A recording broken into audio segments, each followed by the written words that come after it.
তাহলে জবান খুলে আমার সাথে গলা আরেকবার ফেরেশ করেন, সকলে বলেন জি। লিল্লাহি তাকবীর। আল কোরআনের আলো, আল হাদিসের আলো, লিল্লাহি তাকবীর। বাস, শুকরিয়া। একটা ঘন্টা দিনের জন্য কোরবানি করতে রাজি নাই কারা কারা? একটু হাত তুলে তো দেখি। এবার রাজি আছেন যারা, দু হাত তুলবেন তারা। আর একটা বার মারেন লিল্লাহি তাকবীর। বাস। এই দাদু একটু বসে যান, লম্বা চৌড়ার সময় নেব না। ঘড়িতে দেখেন এখন 10:30। 11:30 পর্যন্ত আপনারা আমাকে একটু সময় দিবেন। আমি আপনাদের একটা গুরুত্বপূর্ণ আলোচনা শোনায় দেওয়ার চেষ্টা করব ইনশাআল্লাহ। মাইক অপারেটর ভাই, আপনাদের মেশিন সিটিং সব ঠিক আছে, আর কোথাও বলাবলি করতে হবে না। আপনি এক কাপ চা খেয়ে আসেন, প্রয়োজনে আমাকে টাকা নিয়ে যান, আর না হলে আমি পরে আপনাকে টাকা দিতেছি। বাস। তাহলে কোরআনের মঞ্চে কোনো বেয়াদবি করা যাবে না। এই বক্তব্যটা কার? আরো জবান খুলে বলুন। লম্বা করে না ভাইরা আমার, আমার আল্লাহ রাব্বুল আলামিন পবিত্র কোরআনুল কারীমের ভিতরে একটা নয়, দুইটা নয়, 114 খানা সূরা নাযিল করে দিয়েছেন। আমার আল্লাহ রাব্বুল আলামিন পবিত্র কোরআনুল কারীমের 7 নম্বর সূরার ক্রমধারায় যে সূরা নাযিল করে দিয়েছেন তার নাম হলো সূরাতুল আরাফ। 204 নম্বর আয়াতের ভিতরে আমার আল্লাহ রাব্বুল আলামিন বলেন, ওয়া ইযা কুরিয়াল কুরআনু ফাসতামিউ লাহু ওয়া আনসিতু লাআল্লাকুম তুরহামুন। আর একবার চিৎকার মেরে বলুন আল্লাহু আকবার। আর একবার চিৎকার মেরে বলুন আল্লাহু আকবার। আল্লাহ রাব্বুল আলামিন বর্ণনা করেন, নবীজি যেই জায়গার মধ্যে বসে বসে আমার দেওয়া পবিত্র কোরআনুল কারীম থেকে তেলাওয়াত করা হয়, আর এই জায়গার মধ্যে বসে বসে আমার কোন বান্দা আর আমার কোন বান্দি স্তব্ধ নিস্তব্ধ শান্ত পরিবেশে আমার দেওয়া কোরআনে কারীম থেকে তেলাওয়াত করে, আমি আল্লাহ আরশে আজিমের মালিক এমন মানুষগুলোকে আরশে আজিম থেকে বৃষ্টির পানির মতো রহমতগুলি নাজিল করতে থাকে। বলুন সুবহানাল্লাহ। তাহলে এই মঞ্চে বসতে আপনাদের কোনো কষ্ট আছে? কোনো দুঃখ? খালি 1 ঘন্টা বসেন, সব ভাইরা কি চলে গেল? খালি একটু বেসটা কমায় দেওয়া লাগতো। দিদি বলছি, কিন্তু এখন দেখতেছি যে একটু টানতেছে। একজন মাইক অপারেটর ভাই খুব দ্রুত একটু কষ্ট করে দৌড় দিয়ে আসবেন, এরপরে আর লাগবে না। ততক্ষণে আপনারা একটু জিকির করেন, লা ইলাহা ইল্লাল্লাহ, জোরে লা ইলাহা ইল্লাল্লাহ। হায় হায় আদম নবী শফিউল্লাহ, নূহ নবী নবিয়ুল্লাহ, মোদের নবী হাবিবুল্লাহ, লা ইলাহা ইল্লাল্লাহ, জোরে লা ইলাহা ইল্লাল্লাহ, জোরে লা ইলাহা ইল্লাল্লাহ, জোরে লা ইলাহা ইল্লাল্লাহ। খালি বেসটা একটু কমাই দিবেন দাদা। লা ইলাহা ইল্লাল্লাহ, জোরে লা ইলাহা ইল্লাল্লাহ, জোরে জোরে লা ইলাহা ইল্লাল্লাহ, জোরে লা ইলাহা। আর টনটা হালকা একটু বাড়বে, ইকো সহ।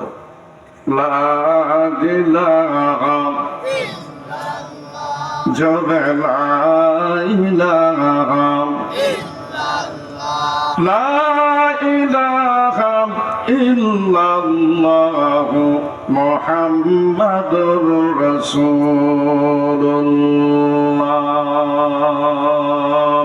জবান খুলে বলুন সাল্লাল্লাহু বাস বাস, এই ভাইদেরকে এক এক করে চা দেন তো আগে। বসেন, আমি একটু আর হালকা দেখবো, দেখার পরে আপনাদের ছাড়ি দেবো। কোনো সব সেটিং ফিটিং ভালো। জি, আমাকে জিজ্ঞাসা করতে পারেন হুজুর কি বক্তব্য শোনাবেন আজকে? যেগুলো বক্তব্য শুনিলে তো পকেটে নিয়ে বেড়ায়। এখনকার বক্তব্য কোথায়? কোথায়? পকেটে। আমি যে বক্তব্য শোনাবো, হ্যাঁ দাদা, এটা পকেটে খুঁজে পাবেন না। এমন বক্তব্য শোনাবো অনেকে 14 পুরুষও শুনে নেন। থাকবেন তো ইনশাল্লাহ? থাকবেন তো? তাই বলে আলেম ওলামারা তো জানে না তা কিন্তু না। তাহলে বক্তব্যটা কি, একটু বিষয়টা নির্বাচন করে দে।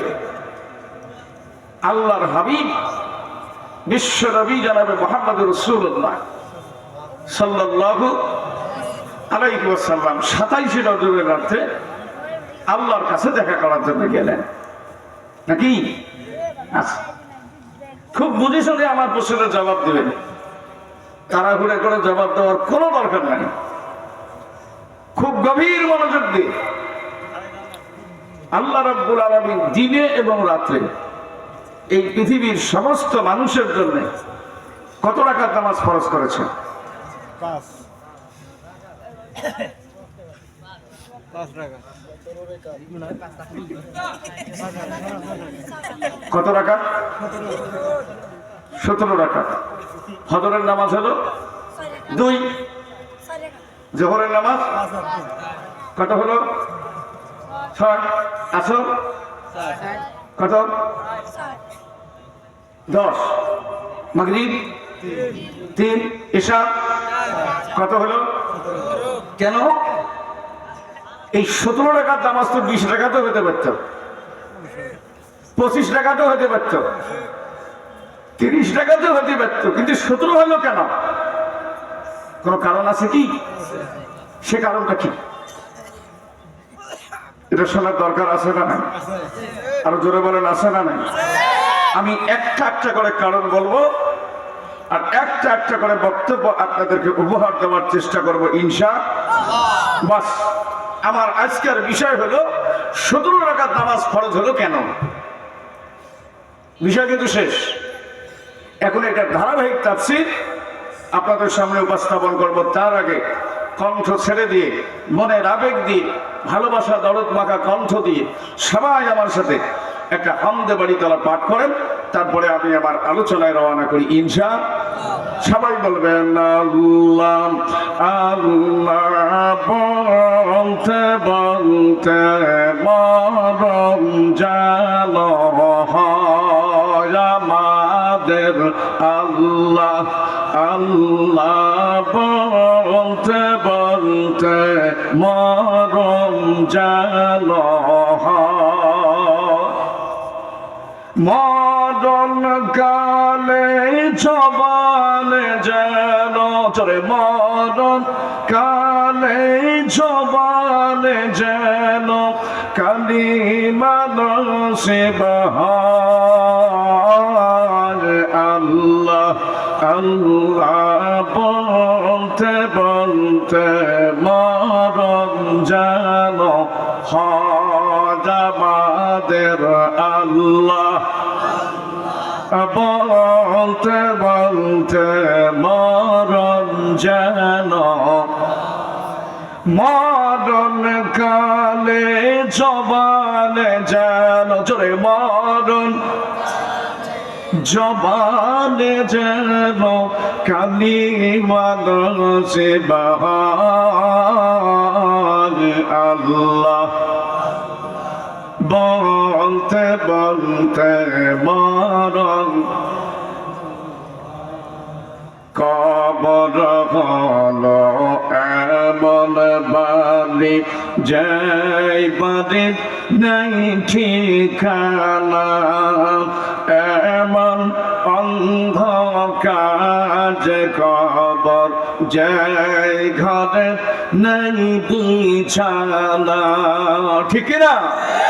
কবর হলো এমন বাড়ি যেই বাড়ি নেই বিছানা, এমন অন্ধকার কবর জয় ঘরের নেই বিছানা ঈমান আমল নিয়ে মরলে কবর আলোকিত হয় আল্লাহ আল্লাহ বলতে বলতে মরম যেন জোরে আল্লাহ আল্লাহ বলতে বলতে মরম মরণ কালে জবানে যেন মরণ জবানে যেন কালিমা নসে বহাল আল্লাহ বলতে বলতে মরণ হয় আমাদের আল্লাহ বলতে বলতে মরণ যেন মুনকার নাকিরের তিনটি প্রশ্নের জবাব সঠিক হলে কবর থেকে জান্নাত মুখী দরজা যাবে খুলে রে দরজা যাবে খুলে ঠিক না মুনকার নাকিরের তিনটি প্রশ্নের জবাব সঠিক হলে কবর থেকে জান্নাত মুখী দরজা যাবে খুলে রে দরজা যাবে খুলে রোজা সদের কঠিন দিনে রোজা সদের কঠিন দিনে নেই কখনো ভয় আল্লাহ বলতে বলতে মরণ যেন আমাদের আল্লাহ আল্লাহ বলতে বলতে মরণ মরণ কালে জবানে যেন মরণ জবানে যেন কালিমা নসে বহার আল্লাহ বলতে বলতে মরণ যেন আমাদের আল্লাহ আল্লাহ বলতে বলতে মরণ যেন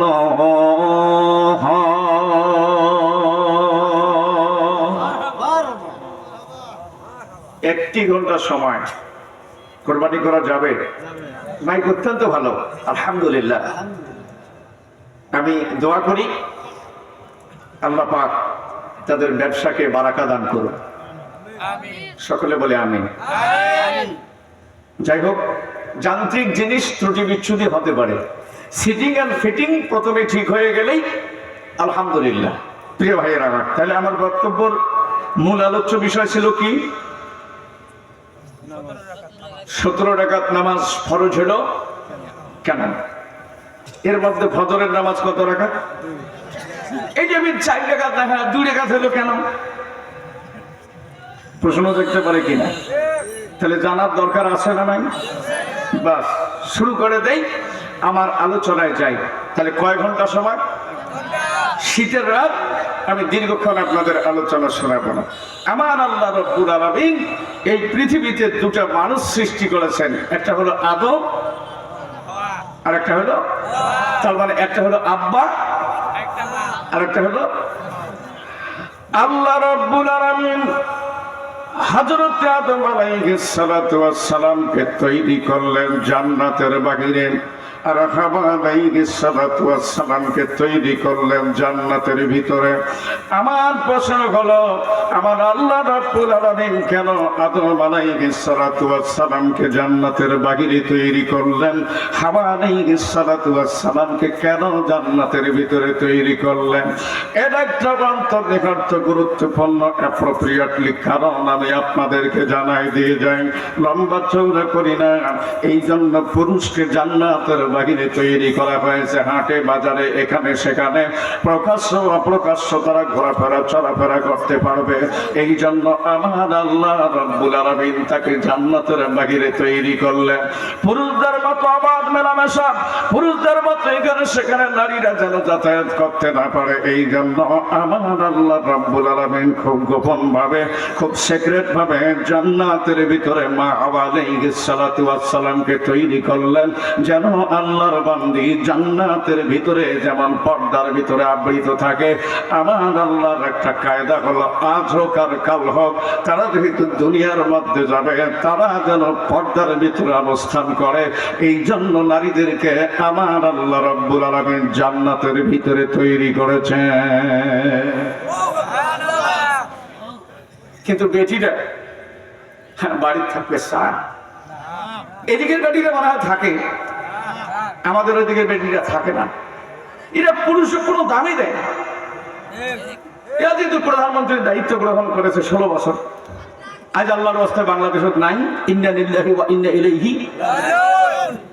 তার মানে এটা ওই জন্য বললাম, তার মানে ওর যেটা শাসক ওটা কবর রচনা হয়ে গেছে। জোরে কর সুবহানাল্লাহ। আরো কোনো ভয় আছে? তাই বলে পচা মার্কা রাজনীতি নিয়ে আমি বক্তব্য দেব না, কথাটা বলে দিয়া যায়, গভীর মনোযোগ দিয়ে শোনেন। তাহলে আল্লাহ রাব্বুল আলামিন জান্নাতের ভিতরে তৈরি করার পর কোরআনুল কারীমে একটা বক্তব্য দিলেন। Quran is the complete Quran book for all men in this world. Praise be to God, the Lord of creators of Allah, the merciful God, the King of the day of judgment, direct us in the right way. And there is no doubt in this book, it is the direction to the pious.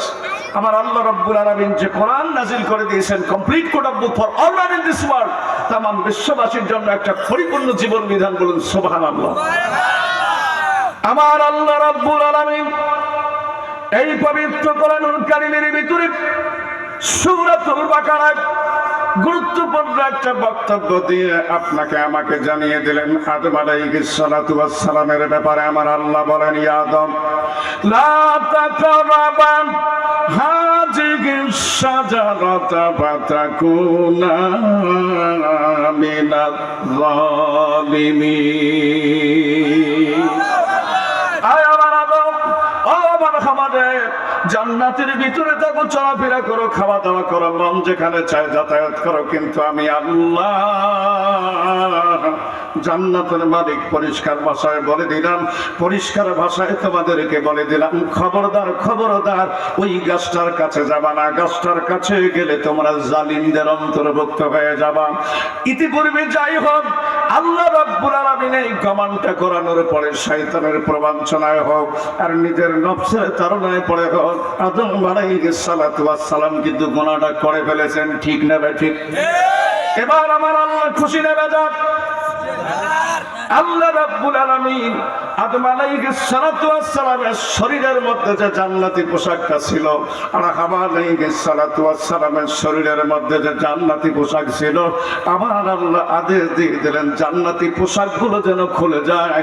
সঙ্গে সঙ্গে জান্নাতি পোশাক খুলে যাওয়ার কারণে বাবা একদিকে উলঙ্গ হয়ে একদিকে মুখ করে থাকে, নিজের ইজ্জত বাঁচানোর জন্য আম্মা জান অপর দিকে মুখ খুলে থাকে। তার মানে জান্নাতি পোশাক তার শরীরের মধ্যে থাকার কোনো অধিকার নাই। বলতে জান্নাতের ভিতরে থাকার মতো পরিবেশ তাদের জন্য নাই, জান্নাতে থাকার মতো পরিবেশ আমার আল্লাহ রাব্বুল আলামিন তাদের জন্য বরাদ্দটা তুলে নিলেন। এ সোনার চাঁদ ভাইরা আমার, এই জন্য আদম আলাইহিস সালাতু ওয়াস সালাম নিজের ইজ্জতখানা বাঁচাবার জন্য জান্নাতের 3টা পাতা দ্বারা নিজের ইজ্জতখানা ঢেকে ফেললেন। হাওয়া আলাইহিস সালাতু ওয়াস সালাম জান্নাতের 5টা পাতা দ্বারা নিজের ইজ্জত ঢাকলেন। আদম আলাইহিস সালাতু ওয়াস সালাম একটা পাতা দ্বারা সামনের ইজ্জত, দুইটা পাতা দ্বারা পেছনের ইজ্জত। হাওয়া আলাইহিস সালাতু ওয়াস সালাম জান্নাতের পাঁচটা পাতার মধ্যে দুইটা পাতা দিয়ে উপরের ইজ্জত খানা, তিনখানা পাতা দিয়ে নিজের ইজ্জত খানা ঢেকে ফেললেন। এই জন্য পুরুষ ঢাকলেন তিন পাতা আর হাওয়া আলাইহিস সালাতু ওয়াস সালাম ঢাকলেন পাঁচ পাতা।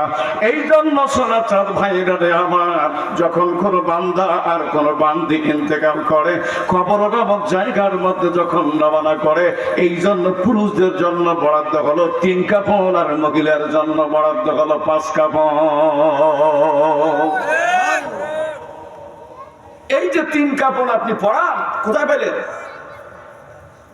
এই যে 5 কাপড় আপনি পড়ান মহিলার কয় কাপড় কোথায় পেলেন?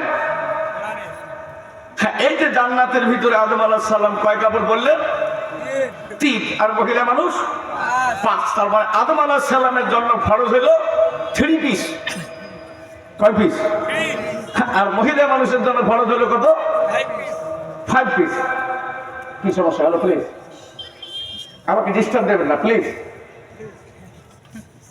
আমার মুখ দিয়ে ইংরেজি বাইর করবেন না, আমাকে কিছু কথা বলতে দেন। আমি সময় নেবো না, খালি 1টা ঘন্টা আপনারা থাকবেন তো ইনশাআল্লাহ। 1 ঘন্টার পরে দাবি করতে পারবেন না যে হুজুর আরো কম। আমি খালি 1টা ঘন্টা আপনাদেরকে বক্তব্য দিয়ে দিই। তাহলে এই জন্য পুরুষের জন্য কয় পিস আর মহিলার জন্য? বাস। আমার দেশের জীবিত মহিলারা জীবনে পর্দা করে না। মহিলা মানুষ যখন মারা যায় তখন এইরকম কাপড় মৌলবীর হাত দিয়ে বলে পর্দা করে ধরেন, মহিলা মানুষকে দেখা যাবে না। বলে পর্দা ফরজ হচ্ছে বড়া মানুষের জন্য, এরা বত্তা মানুষের জন্য। মরা মানুষ মরি গেল তো দেখবে অটে পর্দা দিয়ে লাভটা কি? মৌলবীর ফটোয়া দিলে ফটোয়া রাস্তায় হাঁটি বেড়া ডিস্কো ডান্সার মার্কা। আল্লাহ নাজিল করে দিলেন কয় পিস? 5 পিস। এইটা কাটিয়ে নিয়ে বাড়ান 4 পিস। কয়েকদিন পরে বিল হল 3 পিস। এরা শুনলে যে 2 পিস। আর শুনে গেল 1 পিস। হ্যাঁ, কয়েকদিন পরে ভেবে হাফ পিস, তারপরে ভেবে কোয়ার্টার পিস, তারপরে 9 পিস। কি কথা কয় না কেন? মন খারাপ করতেছেন নাকি? মা বোনেরা ওয়াজ শোনার জন্য আসছে। হ্যাঁ, ওরা কবে এই বক্তা যদি আর কোনোদিন আনে, এবার চাউলের দানা সামনা দেবো না। এক কাপ চা আনন্দ দাদা তাড়াতাড়ি। চা কিনে নিয়ে আসতেছেন নাকি?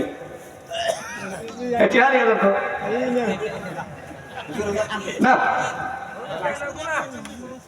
50 কাপ চা নিয়ে আসবেন। চা ডিলারই নিবেন আগে। মন খারাপ করতেছেন? এ দাদা বক্তব্য দিতে গেলে কলিজা শুধু যায়। জি, সারাটা চলবে তো? চলবে তো? এতদিন ফজরের নামাজ পড়ছি, কাজে হয় না করবো কি? পড়া লাগবে? বাস। তাহলে 5 পিস থাকিয়ে আছে 5 পিস, তার মানে হ্যাঁ 0 পিস। এই বেটিদের একটা স্টাইল লেগে দিয়ে দেয়, তো পাবেন না কোথাও। আমি 3টে স্টাইল লেগে দিয়ে যাই, দেখাবো? জি, সভাপতি সাহেব বিজ্ঞ মানুষ, আমি তো কলেজ পড়া মানুষ। আমি কারমাইকেল কলেজে পড়াশোনা করেছি। ওরে আল্লাহ, কারমাইকেল কলেজে একটা জায়গা আছে, এই জায়গাটার নাম হলো বৃন্দাবন। বুঝলেন? এটা সালমান শাহ, প্রিয়াঙ্কা চোপড়া, কারিনা কাপুর, ক্যাটরিনা কাইফ, হ্যাঁ, ইলিয়াস কাঞ্চন, জসিম, শাবানা, ববিতা বসে বসে বাদাম নিছে আর ওখানে দোয়া মাসুরা মুখস্থ করতেছে জোড়া জোড়া। তা আমি তো কলেজ পড়া মানুষ, ওদের স্টাইলটা দেখি। আল্লাহ পাক এই কয়েকদিন আগে যে সময় মোবাইল ছিল না, এখন তো মোবাইল আসছে নাকি, ছেলেরা সারা রাত ফেসবুকের মধ্যে দোয়া কুনুত মুখস্থ করে, দেখছেন নাকি? এটা অধিকাংশ যুবক পাবেন না, ওরা টিপে টিপি আর ঠেলা ঠেলি দেওয়া বসছে। এইটার নাম হলো টিপে টিপি। আর একটা হলো, এই জন্য আমি সোজাই ভাই, একটা হলো টিপে টিপি, আর একটা হলো বা অনেক দেওয়া বসছে। এই যন্ত্র মনে হয় আপনাদের এলাকায় নাই? আছে? এদেরকে নিয়ে 2টা লাইন লিখছি, একটু বলবো। প্রেম প্রীতির জ্বালা মোবাইলের মেলা, এখন আর চিঠি লেখা লাগে না। ছেলে সারারা জাগিয়া ফোনে কথা বলিয়া, মেয়ে সারারা জাগিয়া ফোনে কথা বলিয়া, লেখাপড়া ছেলের আর ভালো লাগে না, হায় হায় লেখাপড়া মেয়ের আর ভালো লাগে না।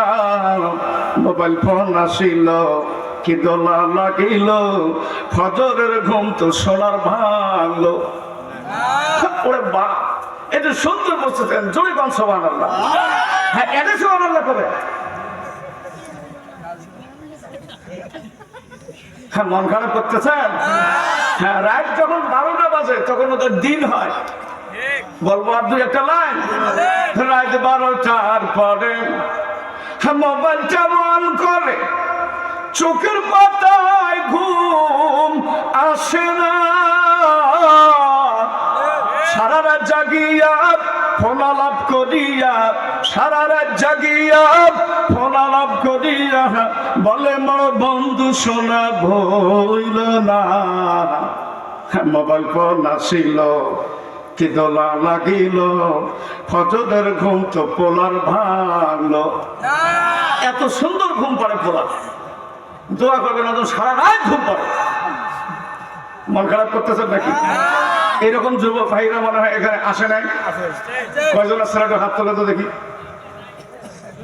এটা থাকলেও তুলবেন না, জানে বড় পেখায় যায় বুঝছে। মন খারাপ করতেছে? আমি তো কলেজ পড়া মানুষ। আল্লাহ রাব্বুল আলামিন এই যে যখন মোবাইল ফোন আসলো না, গরুর গাড়ি, ঠেলা গাড়ি, পালকি, হেঁচাক দিয়ে আপনারা মাছ মারতেন, যে সময় যাতা ছিল, পালকি ছিল, এই সময় বাপ দাদা, নানা নানি, দাদা দাদি যদি কারো বাড়িতে যাইতো তো এইরকম মাথার মধ্যে একটা চাদর অথবা ওড়না ফেলে দিয়ে যাইতো। বাবা রহিমউদ্দিন বাড়িতে আসিস বাহে, কি ঠিক নেবে? ঠিক এলায় এই দৃশ্য দেখা যায়। ওরে বাপ, এখন আর এটা এভাবে দেখা না যায়। স্টাইল নাম্বার 1, একটু ইংরেজি বলেন আমার সাথে। স্টাইল নাম্বার কত? দেখেন না, মানে লাখ ভাই 2 লাখ। আচ্ছা, এইটা কি ওড়না দেওয়ার স্টাইল? এটা খাপ্পা না বেখাপ্পা? এটা মানানসই না বেমানান? তাহলে ওড়না যে জায়গায় দেওয়ার কথা বেটি, এটা হলো 1 নম্বর স্টাইল। নাম্বার 2, দেখেন আমার দিকে দেখেন,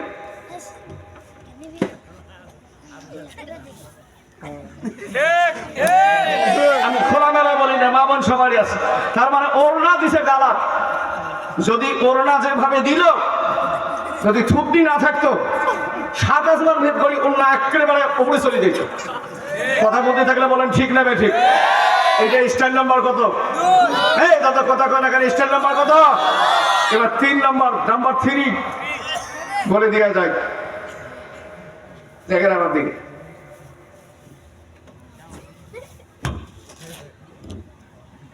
পল্লী বিদ্যুতের সুইচ কয়টা? একটা, একদিকে লেখা থাকে অফ, তার মানে বেশি একদিকে অফ। জোরে কর নাউজুবিল্লাহ, জোরে বলেন আস্তাগফিরুল্লাহ। আমার সোনা চাঁদ ভাইয়েরা, একদিকে যেমনি অফ আর একদিকে যেমনি অন, এই কার্যক্রমটাকে বন্ধ করার জন্য আমার আল্লাহ রাব্বুল আলামিন হযরতে আদম আলাইহিস সালাতু ওয়াস সালামকে তৈরি করলেন জান্নাতের বাহিরে, আর হাওয়া আলাইহিস সালাতু ওয়াস সালামকে তৈরি করলেন জান্নাতের ভিতরে, যাতে আল্লাহর বান্দীরা পর্দার ভিতরে অবস্থান করে চলাচল করে। এই মর্মে আমার আল্লাহ রাব্বুল আলামিন complete code book for all man in this world, এই পরিপূর্ণ জীবন বিধানের মধ্যে there is no doubt in this book, it is the direction to the pious. এটা এমন একটা কিতাব, যে কিতাবের মধ্যে কোনো সন্দেহ নাই। ম্যান ক্যান সেজ মাই ডিসিশন ওয়ার ওয়ার্ড, আমার বাক্য কিংবা আমার তথ্যাবলীর মধ্যে কোনো প্রকার পরিবর্তন নাই। আমার আল্লাহ রাব্বুল আলামিন সেই মহিয়ান মহাগ্রন্থ ঐশী কিতাব পবিত্র কোরআনুল কারীমের মধ্যে বর্ণনা করে জানিয়ে দিয়েছেন, ওয়া কারনা ফি বুজুতিকুন্না ওয়ালা তাবাররাজনা তাবাররুজাল জাহিলিয়াতিল উলা। আর একবার চিৎকার করে বলুন আল্লাহু আকবার। আল্লাহ রাব্বুল আলামিন বললেন, নারীরা রে, আনসিভিলাইজড বারবারিয়ানস, ইগনোরেন্স, অসভ্য, বাহিয়াপনা, নির্লজ্জ, অসভ্য সমাজের নারীদের মতো, জাহিলিয়াতের নারীদের মতো নিজেদের সৌন্দর্যগুলি প্রদর্শন করে বাড়ির ভিতর থেকে বাহিরের দিকে, বাহিরের মধ্যে প্রদর্শন করো না, নিজের সৌন্দর্যগুলো জাহির করো না। বিধান আমার আল্লাহ রাব্বুল আলামিন নাজিল করেন। এ সমাজের ভাইয়েরা আমার, এই জন্য আমার আল্লাহ আদর করে আদম আলাইহিস সালাতু ওয়াস সালামকে তৈরি করলেন জান্নাতের বাহিরে, আর হাওয়া আলাইহিস সালাতু ওয়াস সালামকে তৈরি করলেন জান্নাতের। তার মানে বেটিটা বাড়িতে থাকবে, চলাফেরা করবে, কিন্তু বেটিরা যে জায়গায় থাকার কথা থাকে না। এখন ওরাই আমাদের স্বামী আর আমরা আমাদের ওয়াইফ। তার মানে গ্রামের ভাষা, এখন ওরাই আমাদের ভাষা। মন খারাপ করতেছেন? হ্যাঁ দাদা, মন খারাপ করতেছেন?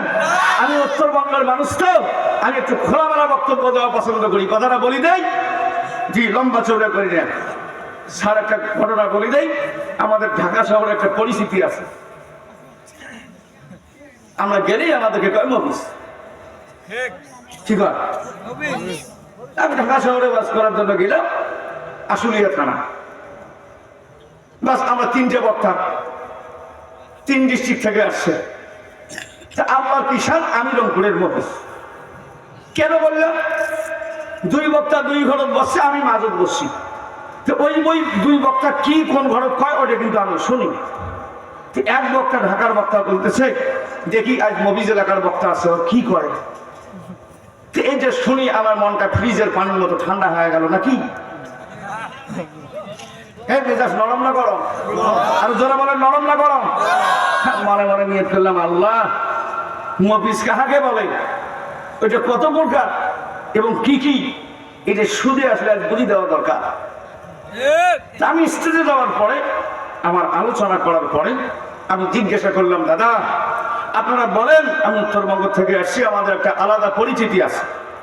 যেমন আপনাদের কুড়িগ্রাম, রাজীবপুর, রৌবাড়ি, ভুরুঙ্গাবাড়ি, নাগেশ্বরী, উত্তর সাপখাওয়ার হাট, দক্ষিণ সাপখাওয়ার হাট, নীলুর খামার, সাদের হাট, নাখারগঞ্জ, এগুলো সিজন তো আপনারা, এগুলো তো আপনাদের এলাকায়। যে আন্দারি ঝাট, সোনাইঘাট, তারপরে চৌরাস্তা, হ্যাঁ এটা তো আপনাদের এলাকায়। এটা পঞ্চগড়, কয়পাড়ি, পুকুর, সর্দারপাড়া, মোড়লপাড়া, ভাবলেগঞ্জ, টুনিরহাট, বৌদ্ধজোড়া, পানিজোবা, কাজলদিঘি, চাকলা, খমিরপাড়া, তারপরে লালমানি, পাটগ্রাম, বাউলিয়া, চমগ্রাম, হাতিবান্ধা, পারুলিয়া, চমগ্রাম, মুন্সিরহাট, জগৎবেদ, মোহাম্মদপুর, এগুলো তো আপনাদের এলাকা। আমি গোটা বাংলাদেশে ওয়াজ করি, বয়স আমার 26 বছর। এই বক্তব্যের ময়দানের বয়স দেখে তো মনে হয় 86 বছর বয়স নাকি? তাও কয় ঠিক? মন খারাপ করতেছেন? লম্বা চওড়া করি না। জিজ্ঞাসা করলাম, দাদা বলেন তো মফিজ মানে কি? 2টা বুড়ে 2টা কথা কইছে। একটা বুড়ে কইছে মফিজ মানে সাদা ভেলটা। মফিজ মানে কি? সাদা ভেলটা। আর একটা কইছে মফিজ মানে হলো ভ্যাবলা। ভ্যাবলা বুঝেন? তার মানে হাবা গোবা, অর্ধেক বুঝে আর অর্ধেক। এরকম এর লোক এলাকার নাই। এইরকম এক ছেলে নতুন বিয়ে করার জন্য গেছে, কনে উঠানোর জন্য যাবে। তা আমাদের দেশে যেটা কিতাবে নাই, এইটা পালন করার জন্য আমরা বড় উস্তাদ। মেয়েকে যখন তুলে দেয় জামাই হাতে, এই সময় কিছু কাঁচা টাকা, কিছু পান সুপারি হাতের মধ্যে দিয়ে বলি, বাবা আজকের থেকে মান ইজ্জত দেখা শুনে খাওয়া দাওয়া যা কিছু আছে বাবা তোমার। এই এলাকার এই ঘটনাটা যখন ঘটায়, আমাদের রংপুরের ভাষা এটাকে বলে সপি দেয়া। কি দেয়া? আপনারা কি বলেন? এই এখন বিছানা বিছিয়ে 2টা বালি চারটাকে দিয়ে হাতে করে দেয়। সে দিয়ে এখন তো মূর্খ মা লেখাপড়া জানে না, হায় রে কান্না, বাবা রে এ বাবা আমার একটা বেটি রে বাবা, এর মা নিজের দেখা শুনে খাওয়া দাওয়া যা কিছু, বাবা রে আমার একটা বেটি বাবা, একটু দেখিস বাবা। শ্বশুরের কান্নার ঠেলা সহ্য করিবেন না ভাইয়া। বিয়াক্কেল জামাই বলছে, মা তোমার দোহাই লাগে মা, কান্নাকাটি করেন না বাবা রে, তোমার বেটি মানে সে কথা, আমার বেটি মানে একই কথা। কি আক্কেল আছে? এই লোকটা কি করবেন? হাওয়া গোবা। ঢাকার মানুষ, আমাদের উত্তরবঙ্গের মানুষ এরকম মনে করে যে হাওয়া গোবা। তা আমি বললাম যে মফিজ শব্দের অর্থ হইলে একটাও নয়। তা আমার কয় হুজুর মফিজ মানে কি? আমি বলে মফিজ মানে হলো দুলিয়া ভাই, তার মানে ওর বোনের ভাতা। এটা কাউকে বলার দরকার নাই, এটা গোপন কথা নাকি? বলেন তো মফিজ মানে কি? দুলিয়া ভাই, ওরা বলছে দুলিয়া ভাই, আমি বলছি জি। এবার জিজ্ঞাসা করছি, বলেন তো মফিজ মানে কি? আর আমাদের উত্তরবঙ্গে যারা আছে ওয়াল শুনার পরে রাস্তা দিয়ে যায় আর বলে কত মফিজ মানে কি? কত তোর বোনের ভাতা। কথা দেখিয়ে না, কথাটা কি খারাপ বলছি? আমাদের উত্তরবঙ্গের মানুষের অর্থ সম্পদ কম থাকলেও আমাদের মনটা বিশাল। আমরা দয়াদ্র লোক, কথা বলেন ঠিক না বেঠিক? আমার ভাইরা, লম্বা চৌড়া করি না, একটা ঘন্টা সময় আপনাদের কাছে চেয়েছি। আবার আল্লাহ রাব্বুল আলামিন হযরতে আদম আলাইহিস সালাতু ওয়াস সালাম আর হাওয়া আলাইহিস সালাতু ওয়াস সালাম যখন ভুলটা করে ফেললেন, আল্লাহ রাব্বুল আলামিন জানিয়ে দিলেন, আদম এই মুহূর্তে জান্নাতে থাকার মতো পরিবেশ তোমার নাই। হাওয়া এই মুহূর্তে জান্নাতে থাকার পরিবেশ হারিয়ে ফেলেছো। অতএব আমি আল্লাহ রাব্বুল আলামিন তোমাদের জন্য নতুন একটা জায়গা বিনির্মাণ করেছি, এর নাম হলো দুনিয়া। কি নাম? যেটাতে আমরা বসবাস করতেছি, এটার নাম কি? তখন আল্লাহ রাব্বুল আলামিন আদম আলাইহিস সালামকে বর্তমান শ্রীলঙ্কা আর হাওয়া আলাইহিস সালামকে পাঠাই দিলেন জেদ্দায়। কোথায়? আদমকে পাঠালেন কোথায়? শ্রীলঙ্কা। আর হাওয়াকে পাঠালেন জেদ্দায়। এই জন্য আমাদের প্রবীণ মুরব্বী যারা আছে, এরা হাল চাষ করার জন্য যদি দোলাবাড়িতে যায়, মনে মনে একটা সঙ্গীত বলে, ডাকতে জানে না আল্লাহ, কাতে জানে না, ডাকার মতো ডাকলে রে মাওলা, কেমনে শোনে না রে আল্লাহ, ডাকতে জানে না। আদম কান্দে সরল দ্বীপে, হাওয়াজ কান্দে জেদ্দায় পারে, পাপের কথা স্মরণ করে, কান্দে দুজনায় রে আল্লাহ, ডাকতে জানে না। কথা বলেন ঠিক কিনা? হযরতে আদম আলাইহিস সালাতু ওয়াস সালাম শরম দ্বীপের মধ্যে পড়ে গিয়ে কান্নাকাটি করেন। হাওয়া আলাইহিস সালাতু ওয়াস সালাম কান্না করে। মুফাসসিরিন ইকরাম বর্ণনা করেছেন, কেউ বলেছেন 40 বছর, আবার কেউ বলেছেন 350 বছর কান্নাকাটি করার পরে আমার আল্লাহ রাব্বুল আলামিন তাদের তওবাটা কবুল করেছিলেন। আমি ওই দিকের বক্তব্যে যাব না। আমার অ্যাপ্রোপ্রিয়েটলি কথা হলো, আদম আলাইহিস সালাতু ওয়াস সালামকে আমার আল্লাহ রাব্বুল আলামিন যেই সময় দুনিয়ায় পাঠালেন, এই সময়টা দিন ছিল না, এই সময়টা ছিল রাত। রাত ভাইরা, ওই দিন রাত্রে চন্দ্র, সূর্য, গ্রহ, উপগ্রহ, নক্ষত্র, ধূমকেতু, ছায়াপথ, উল্কাপিণ্ড, নিহারিকা, শনি, মঙ্গল, বৃহস্পতি, ইউরেনাস, নেপচুন, প্লুটো, ভ্যালকান, গাগারিন, এমনকি জোনাকির মিটিমিটি আলো, এমনকি কেরোসিনের কুপির আলো, এমনকি কোন আলোর বিন্দুর ছিটা ফোঁটা যখন দেখা যেত না, অন্ধকারের মধ্যে পড়ে গিয়ে আদম আলাইহিস সালাতু ওয়াস সালাম আমার আল্লাহর দপ্তরের জমিনের উপরে মাথাটা ঠেকাই দিয়ে বলে, আল্লাহ আমার জন্য যদি একটু আলোর ব্যবস্থা করে দাও, রব্বে কারীম যুল জালাল ওয়াল ইকরাম, আমি খুশি হয়ে আপনার কুদরতি পামবরকের মধ্যে 2 রাকাত নামাজ আদায় করে আমি আপনার প্রশংসায় রত হব। বলুন সুবহানাল্লাহ। যেমনি কথা তেমনি কাজ। আল্লাহ রাব্বুল আলামিন জিবরাইল আলাইহিস সালাতু ওয়াস সালামকে বললেন, জিবরাইল, 1 second, no time to master duty, what I say listen to me, আমি যা বলি তা মনোযোগ দিয়ে শোনো। জিবরাইল যাও আর পূর্ব আসমান থেকে আমার সূর্যকে বলে দাও মিটি মিটি করে সুবহে সাদিকের প্রারম্ভিকায় আমার আদমের জন্য যেন আসমান থেকে আলোর ফোঁটার আওয়াজ ফুটিয়ে দেয়। এই যে মিটি মিটি আলো দেখানোর পরে হযরতে আদম আলাইহিস সালাতু ওয়াস সালামের বুঝতে বাকি রইল না। আল্লাহর দপ্তরে দোয়া করেছেন, দোয়াটা মঞ্জুর হয়ে গেছে। সুবহে সাদিকের প্রারম্ভিকের সময় হযরতে আদম আলাইহিস সালাতু ওয়াস সালাম আলো দেখে খুশি হলেন। দপ করে নিয়ে অতি তাড়াতাড়ি করে আমার আল্লাহর কুদরতি পা মোবারকের মধ্যে পড়ে গিয়ে 2 রাকাত নামাজ পড়ে এত করুণ কণ্ঠে আমার আল্লাহর দপ্তরে মিনতি জানালেন, এত করুণ কণ্ঠে আমার আল্লাহর কাছে আবেদন জানালেন, আমার আল্লাহ পৃথিবীর জমিনের মধ্যে প্রথম মানুষটাকে প্রেরণ করে তার দেওয়া মাটির দেহ থেকে জমিনের উপরে কপাল লাগায়া 2টি সেজদা দেওয়ার পরে আমার আল্লাহ বড় খুশি হলেন। আমার আল্লাহ কুদরতি ভাবে এই 2 রাকাত নামাজের প্রতি এত আকর্ষিক ভাবে তার কুদরতি মনটা মনোনিবেশন করলেন। আমার আল্লাহ এই 2 রাকাত নামাজ গচ্ছিত করে তার কুদরতি মনে চিন্তা করলেন, কোন নবীর উম্মতের 1,24,000 মতান্তরে 2,24,000 নবী রাসূল পয়গম্বর যারা দুনিয়াতে যাবে, কোন নবীর উম্মত বড় ভাগ্যবান রে, কার উম্মতের জন্য আমি আল্লাহ এই 2 রাকাত নামাজ বরাদ্দ করব। অবশেষে আখিরি জামানার নবী, গরিব নবীর উম্মত, এতিম নবীর উম্মত, দয়াল নবী কান্দানি রাহমাতাল লিল আলামিন বিশ্ব নবী যখন মেরাজে রজনীতে গেলেন, 27 রজবের মধ্যে প্রথম আসমান, দ্বিতীয় আসমান, তৃতীয় আসমান, চতুর্থ আসমান, পঞ্চম আসমান ভেদ করে নিয়ে আমার আল্লাহ পাক আলামে জাবারুত, আলামে মালাকুত, আলামে লাহুত, আলামে হাউত, আলামে ওয়াহাদাত, সেখান থেকে নিয়ে আরশে আজিমের মধ্যে বিশ্ব নবীকে নিয়ে গেলেন।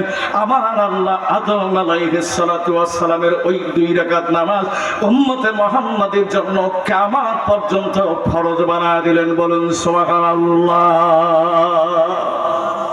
এই জন্য মুহাম্মদ সাল্লাল্লাহু আলাইহি ওয়াসাল্লাম থেকে নিয়ে শুরু করে কিয়ামত পর্যন্ত যত নবী আসবে আর যাবে, মানে যত উম্মত আসবে আর যাবে, আল্লাহ পাকের এই 2 রাকাত নামাজ, আদম আলাইহিস সালামের এই 2 রাকাত ফজরের নামাজ কিয়ামত পর্যন্ত মানুষ আদায় করে আত্মতৃপ্তি লাভ করবে। বলুন সুবহানাল্লাহ। তাহলে আমার নবীকে আল্লাহ ভালোবাসেন কম না বেশি? আরো জোরে বলেন, কম না বেশি? তাহলে আমরা আমাদের নবীকে অন্তর থেকে ভালোবাসতে চাই না বাহ্যিক দিক থেকে ভালোবাসতে চাই?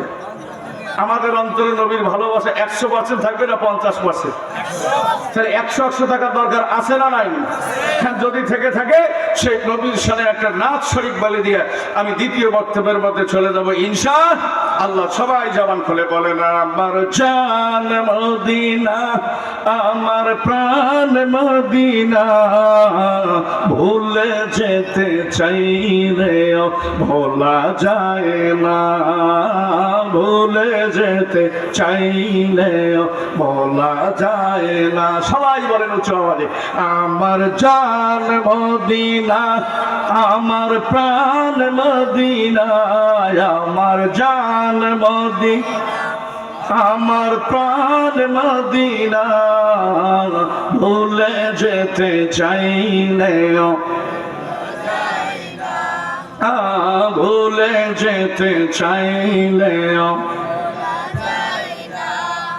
মদিনার স্মৃতিগুলো ভাবি বারে বার, কবে যাব মদিনাতে রোজা তোমার, মদিনার স্মৃতিগুলো ভাবি বারে বার, কবে যাব মদিনাতে রোজা তোমার।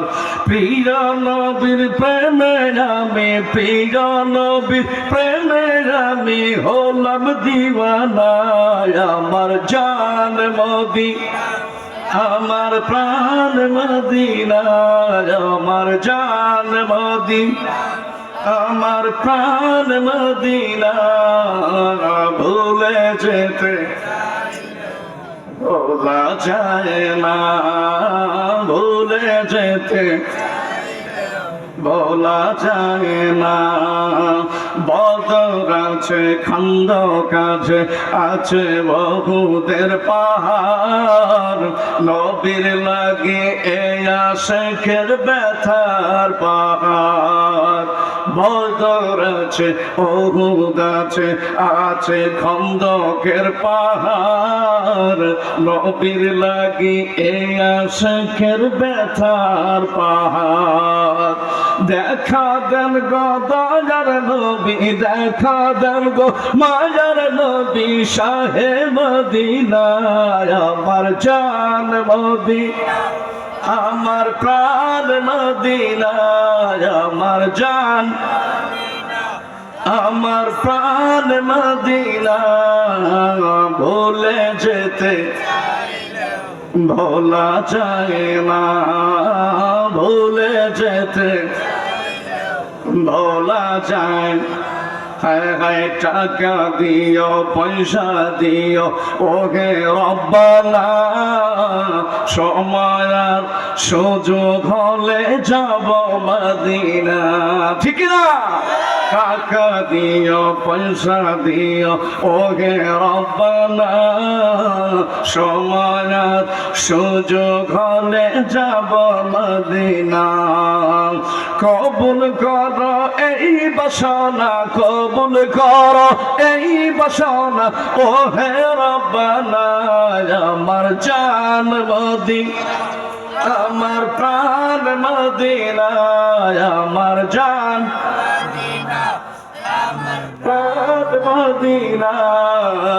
ভুলে যেতে ভোলা যায় না, ভুলে যেতে ভোলা যায় না। জোরে বলেন মারহাবা, আর জোরে বলেন মারহাবা। শোনা চার ভাইয়েরা রে, সেদিন যদি আদম আলাইহিস সালাতু ওয়াস সালাম 4 রাকাত নামাজ আদায় করে সিজদা দিত, কিয়ামত পর্যন্ত মানুষগুলি 4 রাকাত ফজরের নামাজ পড়তো। সেদিন যদি 6 রাকাত নামাজ পড়তো, কিয়ামত পর্যন্ত মানুষগুলি 6 রাকাত নামাজ আদায় করত। এবার আমার প্রশ্ন হলো, হুজুর ফজরের 2 রাকাত নামাজ তো বুঝলাম, কিন্তু জোহরের 4 রাকাত নামাজ কোন নবী আদায় করেছেন, কেন আদায় করেছেন, এটা জানার দরকার আছে না নাই? আরো জোরে বলেন আছে না নাই? এইটা বলে দিয়া শেষ করবো, বাকি 3টা আর বলবো না। আপনারা উঠে যাইতেছেন, মনে কষ্ট হইতেছে। ও পোশাক পাওয়া জানে যাইতেছে। আচ্ছা যাক, যাই হোক, আপনারা যদি 1 ঘন্টা সময় কোরবানি করেন, থাকবেন তো ইনশাল্লাহ? লম্বা চৌড়া করি না। সোনার চাঁদ ভাইয়েরা, এই পৃথিবীর মধ্যে জোহরের নামাজটা যে নবী আদায় করেছে, এটা অন্য কোন নবী না, আমার আল্লাহ রাব্বুল আলামিন 2জন নবীকে বুড়ো বয়সে সন্তান দান করেছেন। কি বয়সে? একটা নবীর নাম হলো জাকারিয়া, আর একটা নবীর নাম হলো ইব্রাহিম। কয়জন নবী? এই জন্য আগের লোকেরা বলতো জাকারিয়া কান্দে করাত পরে, ইব্রাহিম কান্দে অগ্নির কুণ্ডে, পচা স্বামী নিরা রহিমা ডাকতে জানে না রে আল্লাহ, কাঁদতে জানে না। আমার আল্লাহ রাব্বুল আলামিন হযরতে ইব্রাহিম আলাইহিস সালাতু ওয়াস সালামকে আর হযরতে জাকারিয়া আলাইহিস সালাতু ওয়াস সালামকে 86 বছর বয়সে সন্তান দিয়েছেন। এ আল্লাহ মনে হয় আজকে নাই। যদি থাকে তাহলে পীর বাবার কাছে সন্তান চাওয়ার দরকারটা কি? সন্তান দেওয়ার মালিক পীর বাবা? জোরে বলেন না কেন? সন্তান দেওয়ার মালিক কে? এখন সন্তান দেওয়ার তদবির বার হয়েছে, মানে এরা সন্তান দেওয়ার ডিলারই নিছে। আপনাদের এদিকে ডিসেল লাইন আছে নাকি? এই ডিসেল লাইনও দেখবেন এই বসুন্ধরা কমপ্লেক্সে, হ্যাঁ, 2 সাইডে সিটার বসে। একটা নাম হলো লিটন দেওয়ান চিশতি, দেখছেন নাকি আপনারা? ওখানে অ্যাডভার্টাইজ দেয়, আপনি কি জটিল এবং কঠিন রোগের আক্রান্ত? আপনি কি বিরহ বেদনায় ভুগিতেছেন? কি ঠিক না বেঠিক? তাহলে আজই যোগাযোগ করুন লিটন দেওয়ান চিশতির রাহমাতুল্লাহ আলাইহির দরবারে, বিফলে মূল্য ফেরত। সন্তান দেওয়ার মালিক কে? এই সিটা তোর কাছে সন্তান চাইতে হবে কেন? হযরত ইব্রাহিম 1 বছর নয়, 2 বছর নয়, 86 বছর পর্যন্ত আমার আল্লাহ রব্বুল আলামিনের দরবারে দোয়া করেছেন। কোরআন শরীফের আয়াত আমার আল্লাহ বলেন, রব্বি হাবলি মিনাস সালিহিন। আমার আল্লাহ কোরআন শরীফের মধ্যে তার দোয়াটা নাজিল করে দিয়েছেন। অতঃপর যখন 86 বছর পূর্ণ হয়ে গেল, আমার আল্লাহ রব্বুল আলামিন খুশির সংবাদটা দিয়ে দিলেন, ইব্রাহিম রে, ফাবাশশারনাহু বিগুলামিন হালিম। 86 বছর বয়সে সন্তান দিল কে? আল্লাহ। এই কাম এটা আমরা বলি, হ্যাঁ, বাইরে বলার দরকার নাই। যদি বর্তমান কোন বুড়ে মানুষের এই ঘটনাটা ঘটে, এরা কি পাকা রাস্তার বাড়ি হবার পাবে? যদি বাইর হয় তাহলে বর্তমান যে যুবক ছেলে পেলে রাস্তা দিয়ে বাইর হলে যাবে মুরব্বী, তার মানে বুঝাতে চাবে চাষা বুড়ে দিবসে। এখন বুঝছেন নাকি? কি কথা ঠিক না বেটি? তাহলে বুড়ো বয়সে সন্তান দেওয়ার ক্ষমতা রাখে কে? আল্লাহ। কত বছর বয়সে দিলে? আর ধান সেদ্ধ করার পরে যদি 3 দিন রোদ না হয়, আমার দেশের মা বোন আল্লাহকে গালি মারে, কানা আল্লাহ দেখেও না, আল্লাহ কানা হয় না। আচ্ছা, ধান সিদ্ধ করছে, এখন রোদ দিবে লাগছে না, এই জন্য আল্লাহ কি হলো? আর যদি 86 বছর পর্যন্ত সন্তান না দে, তাহলে আল্লাহ যে আরো কত কি বলতো, এটার কোন ইয়ত্তা? মন খারাপ করতেছেন নাকি? তাহলে সন্তান দেওয়ার মালিক কে?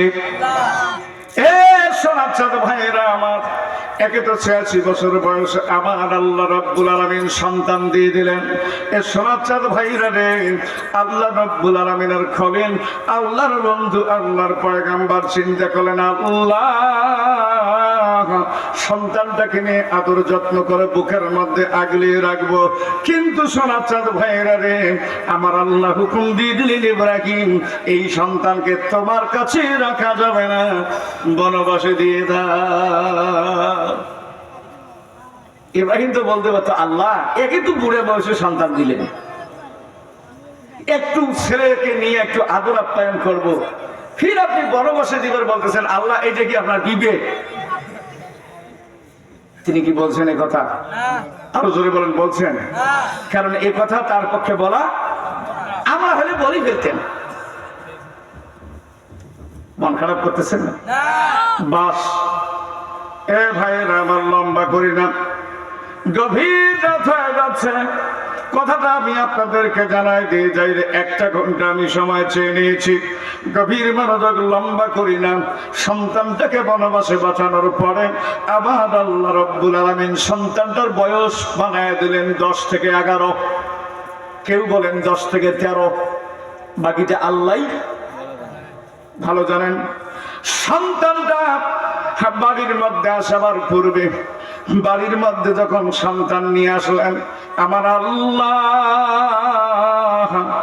বক্তব্যটা পবিত্র কুরআনুল কারীমের মধ্যে বর্ণনা করেন, ফালাম্মা বালাগা মাআহুস সা'য়া ক্বালা ইয়া বুনাইয়া ইন্নী আরা ফিল মানামি আন্নী আযবাহুকা ফানজুর মাযা তারা।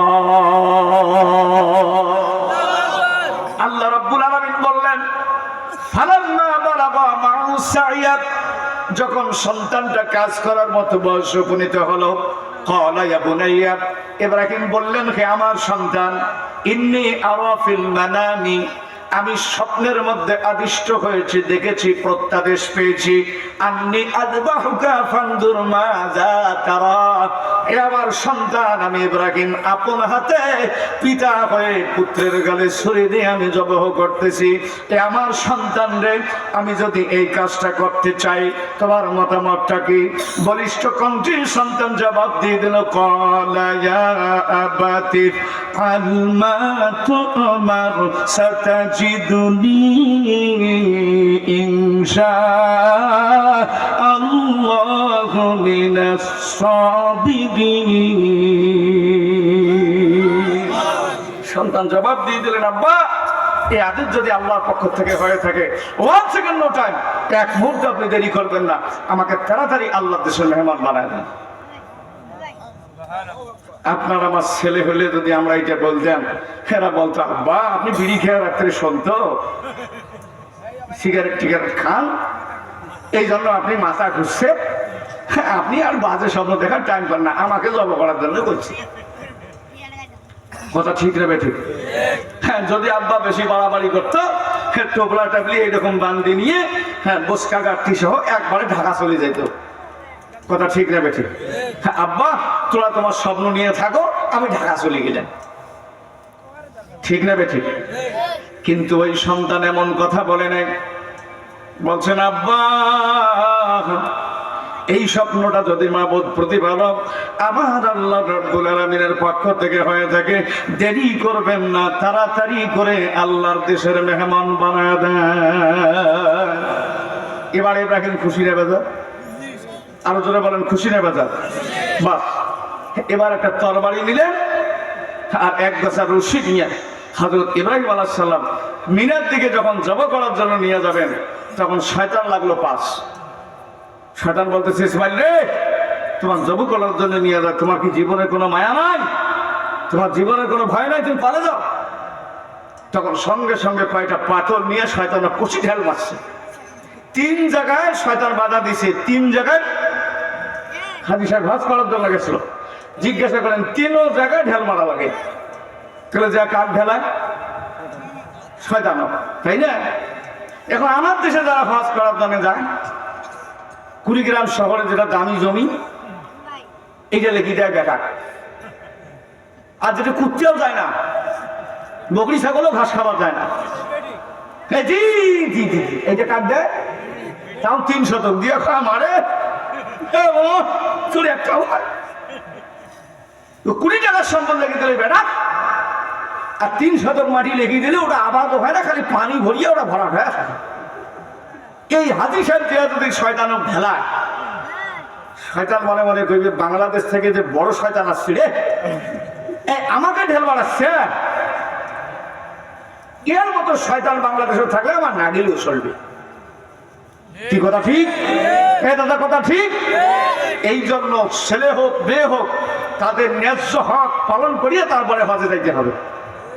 যদি না করে, তাহলে যখন হজের মধ্যে গিয়ে শয়তানের ঢিল মারবেন, তখন কবে তোমার মতো শয়তান বাংলাদেশে যদি থাকে, তাহলে আমি অবসরে গেলাম, তোমায় যথেষ্ট। কথা কি ঠিক? এই দাদা কথা ঠিক? আর লম্বা চৌড়া করি না আমার ভাইরা রে। হযরতে ইব্রাহিম আলাইহিস সালাতু ওয়াস সালাম সন্তানকে নিয়ে যখন মিনার মধ্যে রওনা করে, এমন সময় আমার ইব্রাহিমের মনে 4টা চিন্তার আবেগ জাগে। কয়টা? 1 নাম্বার চিন্তা করলো, আল্লাহ অল্প বয়স্ক বালকটার কোরবানি কেন চেয়েছে?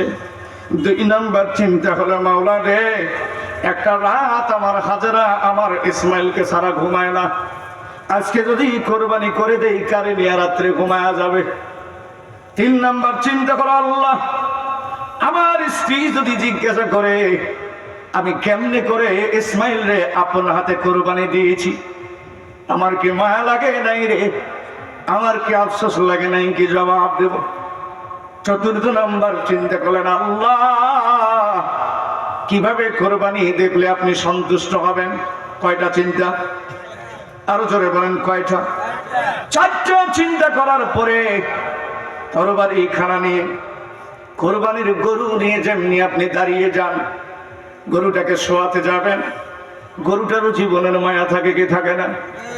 এবার সন্তান বাবার সামনে দাঁড়িয়ে বলছে, আব্বা গো, আদম আলাইহিস সালাতু ওয়াস সালাম থেকে নিয়ে শুরু করে আজ পর্যন্ত কোন পিতার দ্বারা সম্ভব হয় নাই তার আপন কলিজার টুকরা, আপন ঔরত যার সন্তানকে কোরবানি করবে। ও আমার আব্বা, যেই কাজটা আপনার দ্বারাই সম্ভব, আব্বা গো, কিছু সময়ের জন্য তরবারিটা একটু রেখে দেন, একটা বারের জন্য আমাকে বুকের মধ্যে নিয়ে আদর করায় নেন গো আব্বা।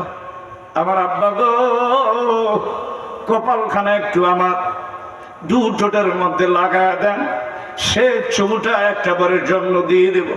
ও আমার আব্বা, আজকের পর এই কণ্ঠ কোনো দিন আর আপনাকে বাবা বলে ডাকবে। আব্বা গো, এই দুটো কোন দিন আল্লাহর খলিল, আল্লাহর বন্ধু ইব্রাহিমকে আদর করে আর কপালে চুমু দেবে না। আমার আব্বা, ও আব্বা গো, মায়া করে একটা বার বুকের মধ্যে জড়ায় নেও গো।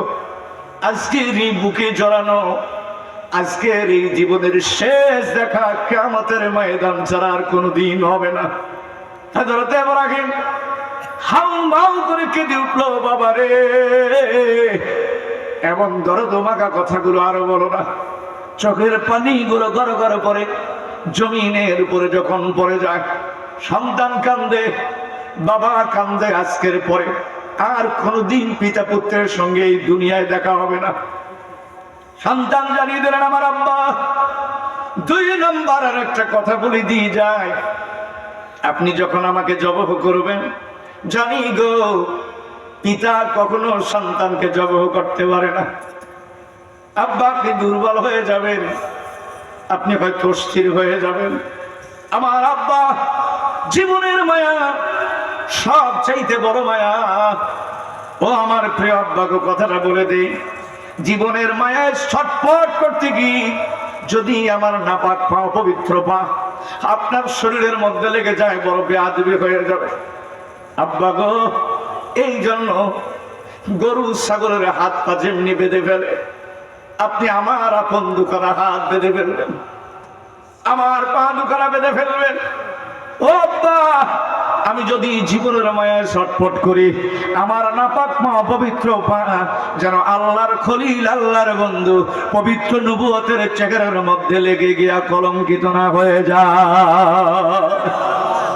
হযরত ইব্রাহিম নির্বাক চিত্তে আপন মায়াবী কণ্ঠের কথাগুলো শেষবারের মতো শুনছে, আর চোখের পানিগুলো গড় গড় করে জমিনের উপরে পড়ে যাচ্ছে। তৃতীয় নম্বর আর একটা কথা বলল, আব্বা, আমার মায়ের কাছে যখন যাবেন, নিঃসন্দেহে আমার রক্ত মাখা জামাগুলি নিয়ে যাবে।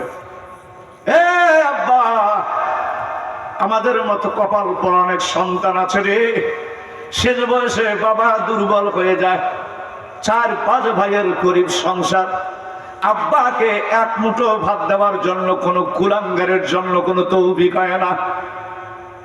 বাবা ভিক্ষার ঝুলি নিয়ে ধারে ধারে বের হয় রে।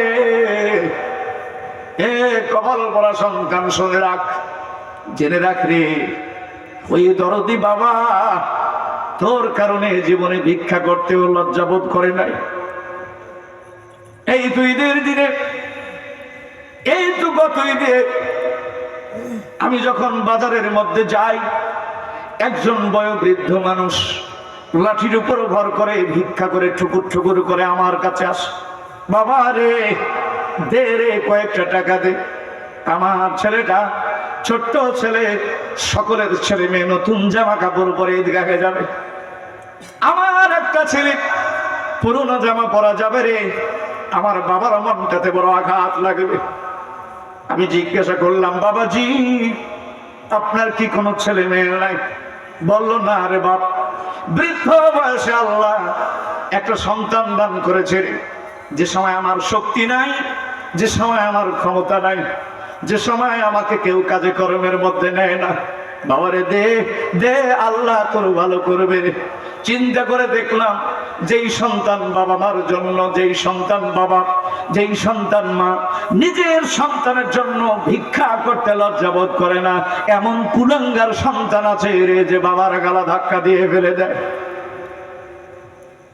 এদিকে মনে হয় না এক মুঠো ভাতের জন্য মা কি দুনিয়ার জমিনে লাথি মেরে হামাগুড়ি দিয়ে ফেলে দেয় রে? কসম লাগে রে, দোহাই লাগে, যাদের জান্নাতের 2 টুকরা বাবা বেঁচে আছে, যাদের মা আছে রে, এ কপাল পোড়া যুবক, শুনে রাখ, মায়ের 1 মণ দুধ পান করো নাই, 2 মণ দুধ পান করো নাই তুমি রে। যখন শিশু ছিলা আমার মা তোমাকে তার বুক থেকে 18 মণ দুধ পান করিয়েছে। এ মায়ের শরীরটাকে তুমি রাখো নাই রে, পুরো শরীরটাকে পানি বানায় দিয়েছো। তোমাকে যখন রক্তাক্ত করে জমিনের উপরে মা ভূমিষ্ঠ করেছে রে, মা বেঁচে আছে কিনা জীবিত আছে কথা কেউ জানে না।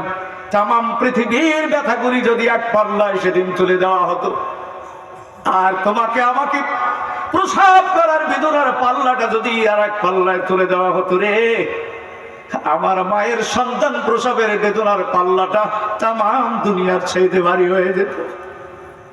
হে যুবক রে, শেষবারের মতো আলোচনা করে দিয়ে যায়।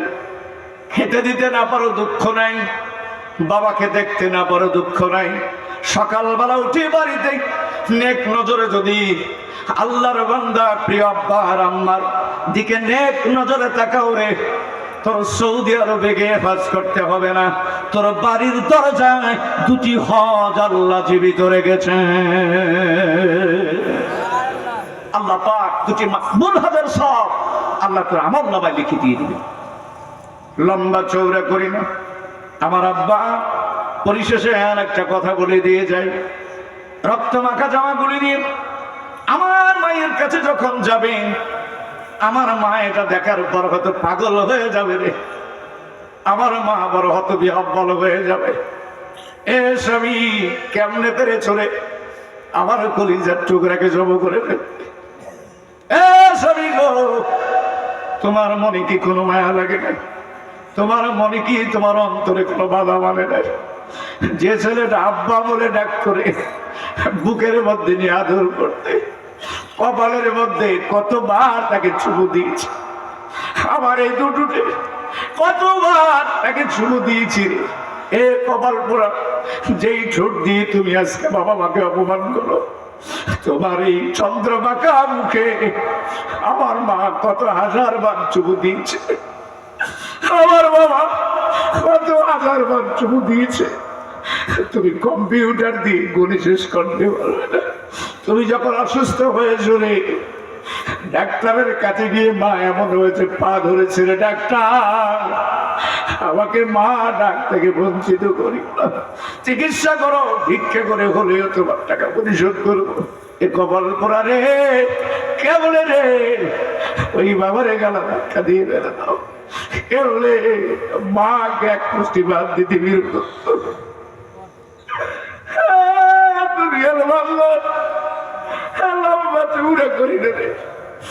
জানাই দিয়ে যায় জীবনের শেষ বক্তব্য হতে পারে আপনারা।